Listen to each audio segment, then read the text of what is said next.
এসএসকেএমে চিকিৎসাধীন রয়েছেন মেদিনীপুর মেডিকেলের 3 প্রসূতি। এখনো সংকটজনক 2 প্রসূতির শারীরিক অবস্থা।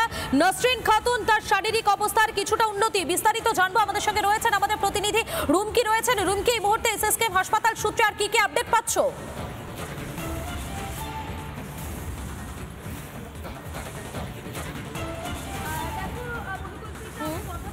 চিকিৎসকদের সঙ্গে, অর্থাৎ যে 13 জনের চিকিৎসকের দল তৈরি করা হয়েছে এই 3 জনের জন্য, তাদের মধ্যে একজনের সঙ্গে আমরা কথা বলেছি এবং তিনি স্পষ্টভাবে জানালেন যে নাসরিন খাতুন, যাকে বলা হচ্ছিল যে তাকে সিসিইউ থেকে অক্সিজেন ভেন্টিলেশন সাপোর্ট থেকে ক্ষমা করবে, যে আইটিইউতে যে ছিল নাসরিন খাতুন, সেই আইটিইউ ভেন্টিলেশনে সে ছিল, কিন্তু তাকে অক্সিজেন সাপোর্টে দেওয়ার কথা ভাবনা চিন্তা চলছিল, কিন্তু আজই তা সম্ভব হচ্ছে না। এখনো পর্যন্ত ট্রায়াল চলবে, অর্থাৎ ভেন্টিলেশন সাপোর্টে তিনি আজও থাকছেন এবং ট্রায়াল চলছে ক্রমাগত, যদি কোনোভাবে তাকে অক্সিজেন সাপোর্টে নিয়ে আসা যায়, কিন্তু এখনো পর্যন্ত সেরকম পরিস্থিতি নেই যে তাকে ভেন্টিলেশন থেকে সরিয়ে অক্সিজেন সাপোর্টে নিয়ে আসা যায়।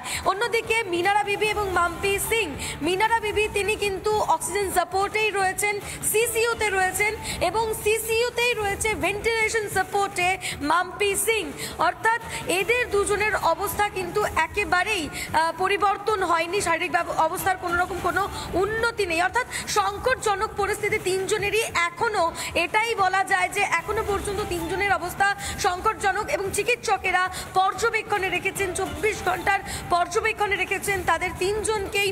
এবং নাসরিন খাতুন, তার কিন্তু ট্রায়াল চলছে যে তাকে যাতে কোনোভাবে ভেন্টিলেশন সাপোর্ট থেকে অক্সিজেন সাপোর্টে দেওয়া যায়, কিন্তু এখনো পর্যন্ত ট্রায়াল চলছে কি আজই তাকে অক্সিজেন সাপোর্টে দেওয়া সম্ভব নয়, এমনটাও আমরা সূত্র মারফত খবর পাচ্ছি। মধুকল্পিতা, একেবারে তুমি আমাদের সঙ্গে থাকো রুমকি।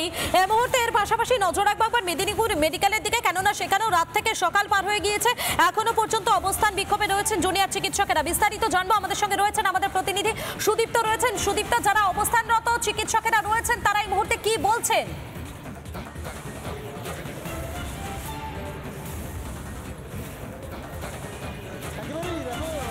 অবস্থানরত চিকিৎসকরা তারা একটাই দাবি করছেন যে তাদের কিন্তু যে সাসপেনশন দেওয়া হয়েছে, অর্থাৎ যে 7 জন জুনিয়র ডাক্তারদের সাসপেন্ড করা হয়েছে, তাদের সাসপেনশন কিন্তু অবিলম্বে প্রত্যাহার করতে হবে। ইতিমধ্যেই কিন্তু ডিএমই, ডিএইচএস সহ স্বাস্থ্য আধিকারিকদের কাছে জুনিয়র ডাক্তাররা চিঠি পাঠিয়েছে গতকাল রাতে, কিন্তু সেই চিঠির এখনও পর্যন্ত কিন্তু কোনো রিপ্লাই তাদের কাছে আসেনি। আর সেই কারণেই কিন্তু তারা টানা যে বিক্ষোভ কর্মসূচি তা চালিয়ে যাচ্ছে এবং আজ সারাদিন চলবে যতক্ষণ না পর্যন্ত সরকারের তরফে কোনো উত্তর তারা পাচ্ছে, সেই মেলের কোনো উত্তর তারা পাচ্ছে, ততক্ষণ কিন্তু তারা অবস্থান কর্মসূচি চালিয়ে যাবে। এবং তোমায় জানিয়ে রাখবো, কিছুক্ষণের মধ্যেই হয়তো জুনিয়র ডাক্তাররা তারা কিন্তু বৈঠকও করতে পারে নিজেদের মধ্যে, যে আন্দোলনের পরবর্তী ধাপে এই আন্দোলনকে আরও জোরদার করার কিন্তু যে প্রক্রিয়া, সেটা কিন্তু তারা আজ থেকেই শুরু করতে পারে এবং সেই জন্যই কিন্তু তারা পরবর্তী পদক্ষেপ কী হবে তা নিয়ে কিন্তু একটি বৈঠকও করার সম্ভাবনা রয়েছে।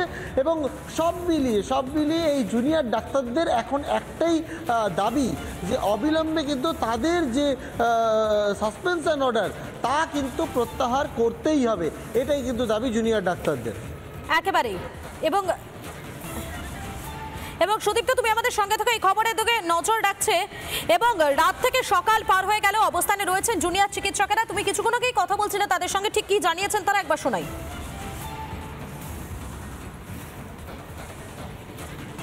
টোটাল 7 জন আমাদের ওপিজিটিকে সাসপেন্ড করা হয়েছে, তো আমাদের দাবি অবিলম্বে এই সাসপেনশন প্রত্যাহার করতে হবে। এটা কতটা মানে যথাযথ, এটা নিয়ে আমাদের রয়েছে, মানে এইভাবে কি আদৌ আমাদের সাসপেন্ড করা যায়? 6 জন না 7 জন জুনিয়র ডাক্তারের বিরুদ্ধে সাসপেনশনের নোটিশ জারি করেছে স্বাস্থ্য দপ্তর, আর বারবার এই সাসপেনশন প্রত্যাহারের দাবি জানাচ্ছে জুনিয়র ডাক্তাররা। দেখা যাচ্ছে যে মেদিনীপুর মেডিকেল কলেজের যে ক্যাম্পাস, তার মধ্যেই কিন্তু রাতভর মশার কামড়ে ঠিক এইভাবেই অবস্থান বিক্ষোভ চালিয়ে যাচ্ছেন তারা। দাবি একটাই, খুব পরিষ্কার একটাই দাবি, সেটা হচ্ছে যে জাস্টিস চাই, প্রত্যাহার করতে হবে তাদের সাসপেনশন, এইটাই দাবি। আমি জানার চেষ্টা করব, স্লোগান দিচ্ছে তারা, কি কি বলছে? লড়াই চাই, লড়াই লড়াই লড়াই চাই, We want justice, we want justice, we want justice. আমাদের যে 7 জন আমাদের পিজিটিকে সাসপেন্ড করা হয়েছে, প্রথমে আমরা জানতাম অন এয়ারে যে আমাদের 6 জন পিজিটিকে সাসপেন্ড করা হয়েছে। আমাদের গাইনি ডিপার্টমেন্ট এবং অ্যানাস্থেশিয়া ডিপার্টমেন্ট মিলিয়ে টোটাল 6 জন ছিল। কালকে আমরা হঠাৎ করে জানলাম, যখন আমাদের কাছে রিটিন অর্ডারটা যখন এলো, সেটা আমরা জানলাম যে আরও একজন, মানে টোটাল 7 জন আমাদের পিজিটিকে সাসপেন্ড করা হয়েছে। তো আমাদের দাবি অবিলম্বে এই সাসপেনশন প্রত্যাহার করতে হবে। আমাদের ওপরে এইভাবে উইদাউট এনি শো কজ সরাসরি সাসপেনশন, এটা কতটা মানে যথাযথ, এটা নিয়ে আমাদের রয়েছে। মানে এইভাবে কি আদৌ আমাদের সাসপেন্ড করা যায়? যে আমাদের যে 7 জন পিজিটিকে সাসপেন্ড করা হয়েছে, এই সাসপেনশন অবিলম্বে প্রত্যাহার করতে হবে। ভয় পাচ্ছি আমরা, কারণ আমরা সব কিছু যা করেছি আমরা সিনিয়রদের অধীনে করেছি, সব কিছু মেনে করেছি, এনএমসি রেগুলেশন অনুযায়ী করেছি কাজ। তারপরেও যদি সাসপেনশন পাই আমরা সব কিছু করার পরে, কাজ করার পরে, মানুষকে সেবা দেওয়ার পরে, তাহলে আমরা কোথায় যাব? গতকাল রাত থেকে নতুন করে তারা ঠিক এইভাবে, আমার পেছনে যারা বসে রয়েছে, এইভাবেই রাতভর অবস্থান বিক্ষোভ চালিয়ে গিয়েছেন তারা। কতক্ষণ এভাবে অবস্থান বিক্ষোভ চালানো সম্ভব হয়, বা কতক্ষণে রাজ্য সরকারের ঘুম ভাঙে, কতক্ষণে সরকার কোনো রেসপন্স করে, সেদিকেই গ্রাউন্ড জিরো থেকে নজর রাখবে রিপাবলিক বাংলা। মেদিনীপুর থেকে ক্যামেরা পার্সন মৃন্ময়ের সঙ্গে সুদীপ্ত, রিপাবলিক বাংলা। আপনাদের শোনালাম ঠিক কি বলেছেন জুনিয়র চিকিৎসকেরা, এবং এই বিষয়ে রাজ্য বিজেপির সভাপতি সুকান্ত মজুমদার কি বলছেন, তার কি বক্তব্য শুনুন একবার।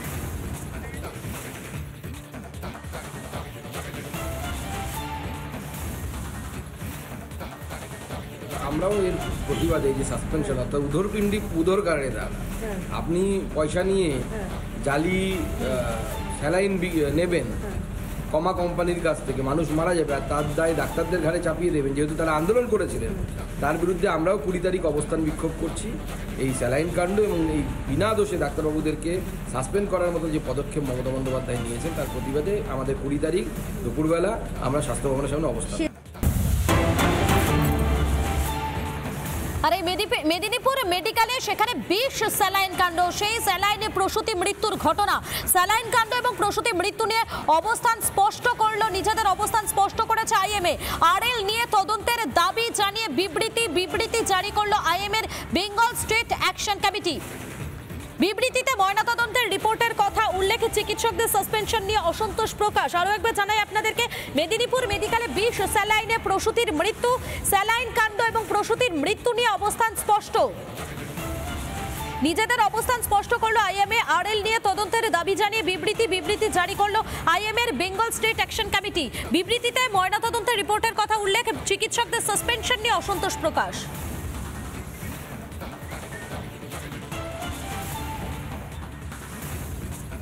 নানা ধরনের কন্টেন্ট দেখার জন্য লাইক করুন, শেয়ার করুন আমাদের ফেসবুক পেজ, সাবস্ক্রাইব করুন আমাদের ইউটিউব চ্যানেল। পাশাপাশি অন্যান্য ব্রেকিং নিউজের জন্য অবশ্যই চোখ রাখুন রিপাবলিক বাংলায়।